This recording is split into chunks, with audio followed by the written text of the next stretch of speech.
Good morning, everyone. Welcome to Officers Adda 24/7. My name is Niharika Walia Bhatnagar, and I am with you with the area of Advanced Business and Financial Management.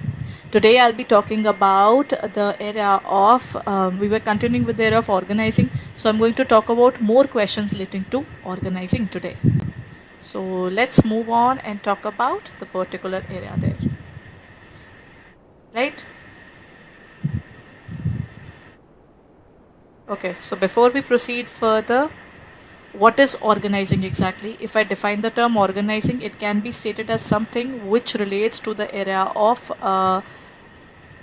arranging all the resources which are required to gather the data which is required for doing the work. You decide what we are going to do. We are going to look forward towards organizing.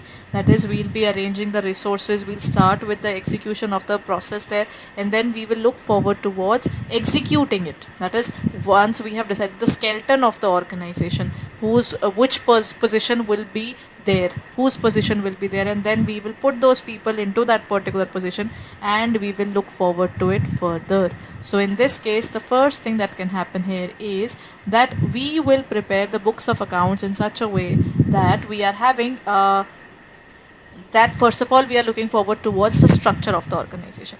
How do we look forward towards the structure of the organization? First is divisional structure. If we talk about divisional structure, it's going to be like there is a managing director of the organization. Then there are certain things. For example, let me give you the example there in terms of structures. We have two kinds of structures. First is divisional, second is functional. Right? If I talk about functional structure, it is the structure that relates to the area of functions of the organization. For example, HR department, accounts department. Then we have the area of HR, accounts, finance department is also there, production department. Then we have the area of sales, advertising. All these different wings are formed in the organization. When we have all these things already settled, that is a functional organization. It works that way. Then we have something called divisional structure. If we talk about the divisional structure, this particular structure is used when the size of the organization is quite big and the organization is looking forward towards multiple products.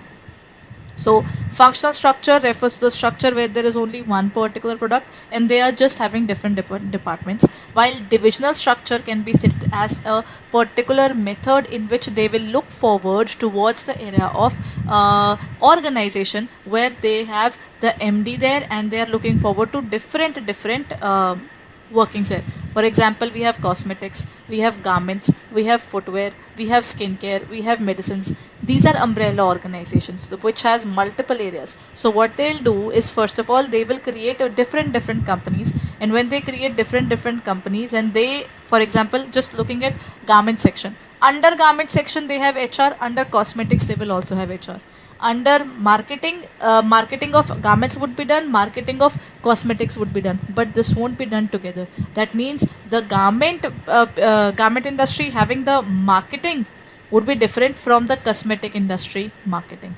So the marketing wing of both the organization would be different. Function would be same, but the organizations are going to do different workings altogether.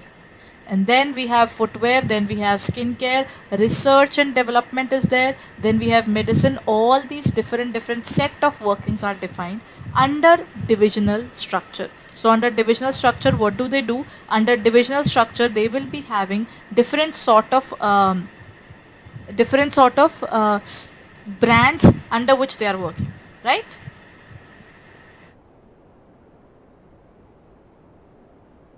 So this is all about the functional and divisional structure in an organization structure. If I'm talking about organization structure, can you see when we talk about organization structures, strongly about the organization structure, I can say that when we talk about organization structure here, it is the particular plan in which we are going to keep the things in the organization. That's how I'm going to keep the things, right? So that is what we can state here.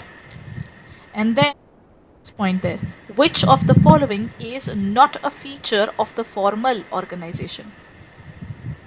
First is formal organization, informal organization. There are different types of organization structure. Under formal organization structure, it specifies the relationships among various job positions. The standards of behavior of employees are evolved from group norms. It is deliberately designed by the top management. It places less emphasis on interpersonal relationships among the employees. Which of the following is not a feature of formal organization? If I look at formal organization, it's an organization which arises out of organization structure. We determine the way through which we are working. So in this case, it is a structure that comes out of, it is basically something that is deliberately designed by the organization, but in such a way that the standards of the behavior are evolved from the group norms. Nahin. Acha, which is not a feature na. Overall, what is feature of a formal organization? It specifies the relationship among the job positions. That is true. It will specify the relationship. Then it is deliberately designed. The top management designs it, and it places less emphasis on interpersonal relationships. It doesn't work on a person's personal issue or his way of working.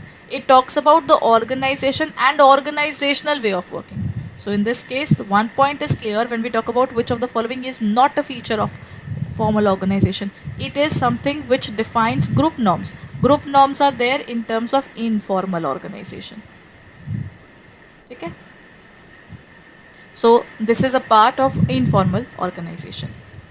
Okay, here comes the next point. Aman runs a factory wherein the manufacturer wherein he manufactures leather shoes. The business is doing well and it intends to expand the diversify or the leather business there, leather bags as well as leather jackets. Which of the organization structure would be recommended when he wants to expand his organization? When we are looking forward towards expansion of his organization, what is it that this person should take care of it?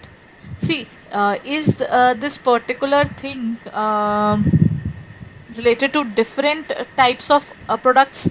If different types of products is there, then so it makes sense.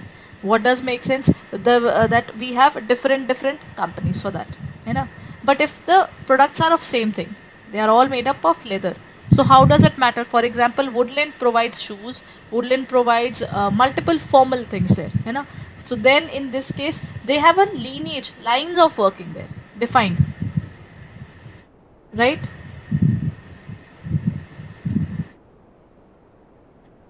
So in this case, what's happening is they have a specific separate line only, then you you create a new company. If it is the same old company, same particular things are being sold, then we will not create a new one. So will it be divisional, will it be functional, or both or none? In this case, it's going to be a functional structure because leather is still the same, na? So it's going to be functional structure. Then, due to proper organizing and division of work, Soliac Limited goes from systematic assignment of jobs among the employees. Which importance of organizing is highlighted here? Benefits of specialization, clarity in working relationships, adaptation to change, or effective administration. Due to proper organizing and division of work, if we are looking forward towards proper organizing and division of work, what will happen? When we have defined what kind of working are we going to do, how are we going to do, then what will happen? Ultimately, you will do a specific thing, I will do a different thing. We have defined way of working. When we have defined way of working, then what will happen? Then we will take care of the work in such a way that if I do a particular thing, I will do it on a continuous basis, isn't it? That means I'm going to do repetition of it. If I keep on repeating the work, I become specialized in it. So in this case, the answer would be the benefits of specialization. Right? The answer is benefits of specialization. Next point. Armani Limited is pursuing diversified activities which require a high degree of specialization.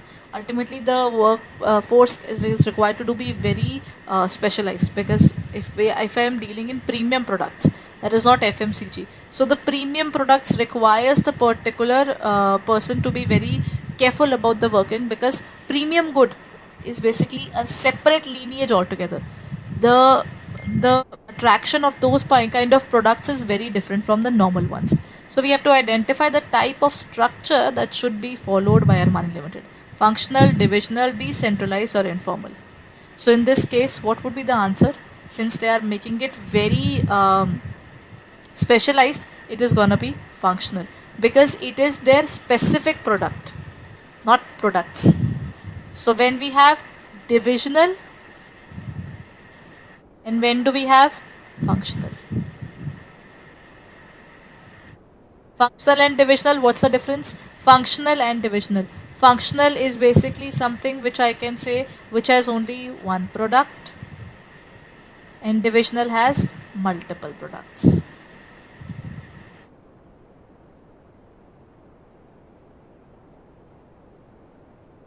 The next question. Damara Limited is basically engaged in manufacturing television. The target is given to produce 500 TVs a day. There is an occupational specialization because you are constantly just making TVs. So there is no duplication of efforts of organization. Identify the type of structure that is described. Okay, the most important thing is here to find out the particular situation would be, are they manufacturing only televisions or are they doing anything else as well?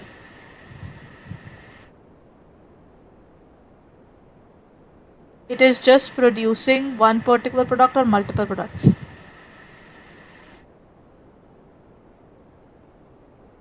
In this case, the organization is producing just one product. They are not producing multiple products. So in this case, the correct answer would be functional structure. When they would be looking forward towards a different product as well, if they would say they were there is one line producing this and the next line producing that, if there's a difference, then it would be considered that way, right? So the correct answer here would be functional structure. Authority granted to an employee should be more than the responsibility entrusted to him, less than the responsibility entrusted to him, equal to the responsibility entrusted to him, or all of the above. When we look at authority granted, what do you mean by the term authority granted? Authority granted can be the power that we are giving to someone to make decisions. So in this case, authority is going to be more than responsibility, authority is going to be less than responsibility, or authority should be equal to responsibility, or all of these are correct. As such, all these are basically children of delegation, sharing of power with the lower levels. So if we're talking about delegation, authority has to be more than responsibility, then the person will exploit the other person. It's obvious, because he has more power. When authority is less than responsibility, in that case what will happen is, then the person will be a mere puppet. And when both are equal, then it will be treated as what?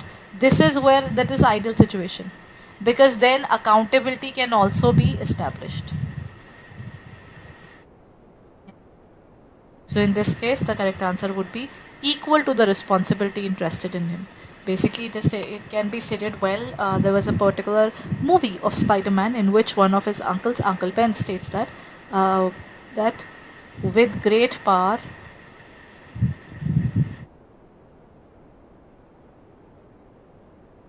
comes great responsibility.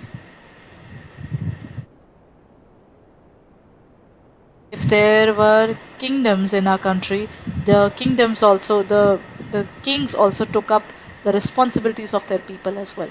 For example, if you look at Maharaja Ranjit Singh, or if you look at the Jhansi Ki Rani as well. So all these, if we go into the Indian history even, you will find if they were interested with power, they took the responsibility of their kingdom as well.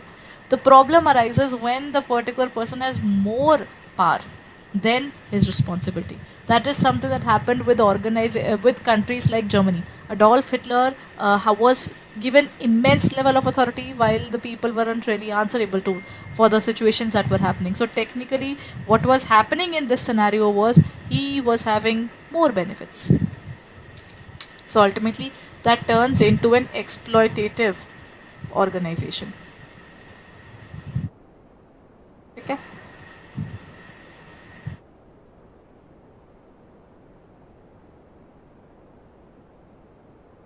Next, which of the following statements is true?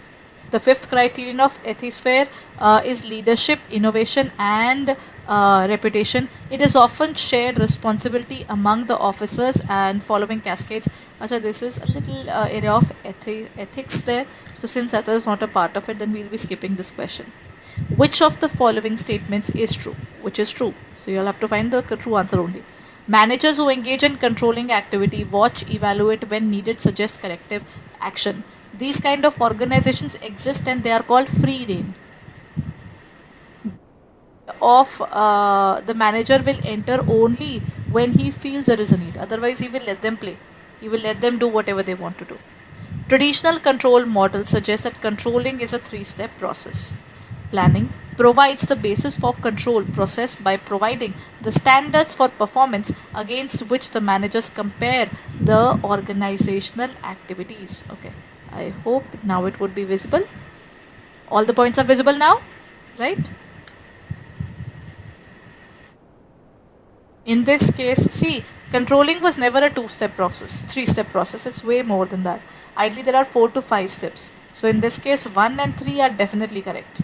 So planning gives the particular base to control. Now, Acha, you are going wrong. How do you find out you are going wrong? You have a plan and you are not working as per plan. That is where you have to work. So it's gonna be 1 and 3. So the correct answer is B. Okay? So this is the correct answer.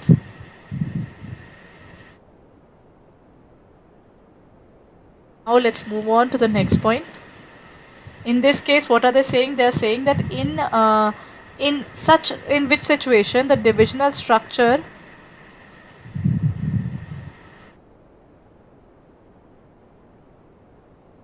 the divisional structure happens to be appropriate, where the number of major products is more than one, where the size of the organization is quite large, both A and B, while primarily only one product is sold. Divisional structures are created when you have a big organization with multiple products and even your size is also large. It is not something where the organization is a very small organization and can have divisional structure. For example, I think we have talked about divisional structure in the last class as well. If I talk about HUL, it has Ponds and it has Dove as well. Dove has another line. It has got shampoos, it has got lotions, and it has got a soap as well. Now Dove has also opened a baby products as well. Baby products for the kids are also available under Dove. So this means they created one specific brand overall which works on its own. Maggie, Nestle had a particular product Maggie, but they also have chocolates, they also have milk powder, they also have multiple products. But then one particular product went well, so under the brand name of Maggie, ketchup, under the brand name of Maggie, they created the magic masala, they created pasta, they created sauces. That means one particular brand name, but divisional structure of Maggie is different from other products in Nestle. So the organization has to be extraordinarily big. Only then we will determine different products to be a part of it altogether, right? So that's the difference between divisional and functional structure. Acha, now the next point. What is the benefit of satisfying demands of the workers? Acha, this is more or less a part of the chapter number 1 units there, na? When we were talking about industrialization. To create a positive working environment among workers, to maintain financial records of the organization, to design marketing strategies, or to monitor the production process. Over the period of time, now earlier when people were looking forward to, if you look at the classical theories, old school theories were like we need production, that means we need to have industrialization. If we need to have industrialization, then what will happen? For industrialization, we need to make sure that we are producing something in the industry which is huge in quantity. So we want something which is huge in quantity, good in number. The people were obsessed with that. So when the production was focused only towards large scale, other things became invalid. So then after a certain period of time, they decided that, see, the point is you have to treat humans like humans, because everybody is not going to be the same every single day. A person gets tired, he gets physically, he would say he can be physically drained, he can be unwell, he can be mentally unwell, right? The stress obviously takes up your output as well. So when all these things are happening, so humans really tend to have a lot of problem. So when they do have problems, what do they do about it? So when they are having problems, then their output will definitely fall. So we'll have to make sure that we are fulfilling their demands. This is something which you can relate to the area of motivation as well. Till the time organization is not providing a particular reason to motivate the person, why would he give the work his maximum output there? So to get the maximum output, we will have to provide a positive environment. So all these things play a very important role in your overall organization culture, but also towards the area of the productivity of the persons there as well. So this is the entire portion relating to the organizing, right? So I think in the next class we'll be starting with the area of staffing. So but before we move forward to that, I hope you remember the second week has started, and at this point of time you have got roughly the second week has started. I think at this point of time 21st of August is the last date to fill up the form. That means you have got roughly 2 weeks left, including this week. So after the completion of this week, the late fees is going to increase further. I think it is right now 100 rupees per week. So in this week only, it is rupees 100 rupees additional, and then it is going to increase further. So if you are looking forward to it, then kindly register yourself as early as possible, so that you don't have to worry about that. And at the same time, you should do it as early as possible. Only then you will get the centers of your choice. Otherwise, you may face problems related to your examination center. Right? So before we move towards the end of this particular session, if you have already started studying, that's really good. If you haven't started studying yet, what you can do is you can go through our website. What you can do is you can go through our website, that is www.adda247.com. Here currently we are providing Maha Packs and on double validity. Then what are these Maha Packs? If you go through the Maha Packs, you will find we provide JIB as well as CAIIB. In this Maha Pack, you're getting both. You will get it for 12 plus 12, 24 months. You will have to pay for 12 months. You can get it for 24 months. Good morning, everyone. Welcome to 1% discount if you use the code JC80, and it would be 11,577. On the website, you will find a particular area of JIB as well as CAIIB, that is JIB and CAIIB. Under this, you have your CAIIB November 2023 area. That means the CAIIB Maha Pack is covered, which would include our current batches that are going on, the future batches that would be coming up, revision and case studies and whatnot. All those things are already covered. And along with that, we are also coming up with mini marathons, mega marathons. Plus, we'll be also adding the area of practice paper. Along with that, doubt sessions for second and fourth Saturday. Everything will be provided to you in this particular area. What you can do is you can click on the area of English medium, and you will get our course for CAIIB there. Okay, so you can take up the particular course there for 4799.80. You just have to click on the area of buy now, and you will be able to get this particular series for after getting 81% discount. 300 hours of online classes, 22 test series as well as ebooks are covered. But if you're looking forward towards covering your electives as well, then take up the CAIIB Maha Pack. You will be getting 7367.40 rupees in this particular area. But look at this, it is for 12 months. The validity was, you will just purchase it for 6, you will get 12 months. Otherwise, if you pay for 12, you will get for 24 months. What else are we covering in the Maha Pack? You are getting all the elective papers, be it rural banking, HRM, IT, then digital banking, risk management, central banking, all are covered in this. So if you're looking forward to it, it already includes 92 mocks, everyone. And all these things are available for you. This particular Maha Pack will include test series, case studies, exam focused revision classes, video classes in one place. You can review any video n number of times. There is no limit to it for how many times you can review a particular video there. Right? So in this area, you are also covering case studies. We are giving 15 plus. What are we dealing with? On the eve of Independence Day, we are providing you JIB and CAIIB Maha Packs. The Maha Packs are available at double validity, and they are available for at the time of double validity along with 81% discount if you are using our app. So kindly download our app and get 81% of discount. Otherwise, you will get 80% of discount. In the Maha Packs, what are we covering? In the Maha Packs, we are covering classes there. Live classes are available. If you miss out, recordings are available. Test series is available. Ebooks is available. right? All these things are available. Then the next point that we are providing you, ebooks is also available. Then the previous batches that have been concluded or the later on batches that would be coming up will also be included in it, right? Revision batch, MCQ batch, whatever batch we come just before the examination is included in it. Along with this, you will also get multiple, you will also get 10 plus hours of mini marathon, 5 plus hours of Maha marathon, practice paper, and every second and fourth Saturday you will get doubt sessions if you are taking Maha Pack 2.0. So JIB, CIB, both the areas are covered here. You just have to use the code IND80. The code is IND80. Okay, India.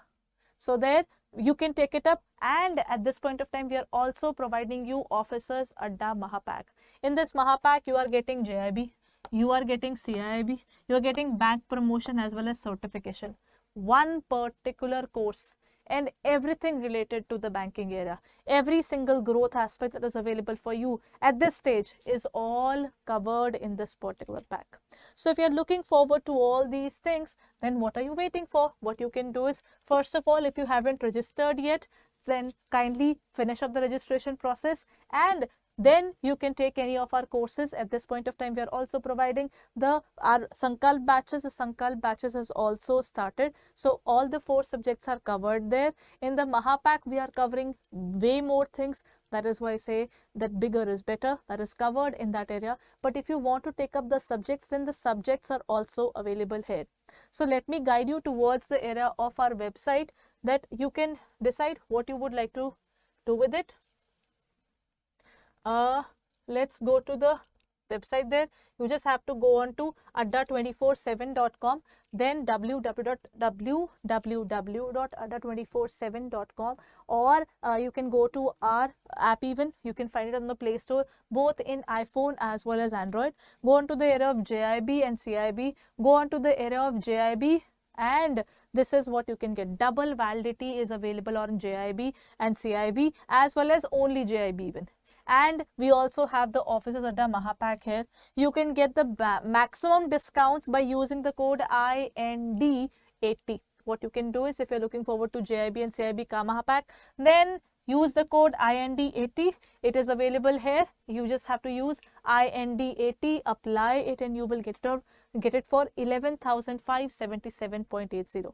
This is our double validity period going on. That means this is available for 24 months, everyone. Not for 1 month, 2 months, but not even 6 months. It is basically double. If you would have bought it for 6 months, it becomes double 12. If you're buying it for 12 months, you will get it for 24-month period coverage. So this is what you will get. Then if you're looking at the other packs, they are also available there.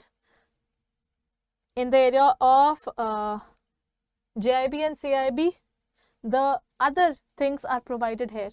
The JIB October 2023, the batches are available. Individual subjects are also available. So you can look forward to any of our batches. Use the code IND80 and get the maximum discount, everyone. Thank you so much for being there. Let's end it here, and we'll be meeting in our classes. If you haven't registered yourself yet, then go ahead and register yourself. And if you like this particular video, don't forget to share it among the peers and buy the particular courses as early as possible, as the offers would end soon.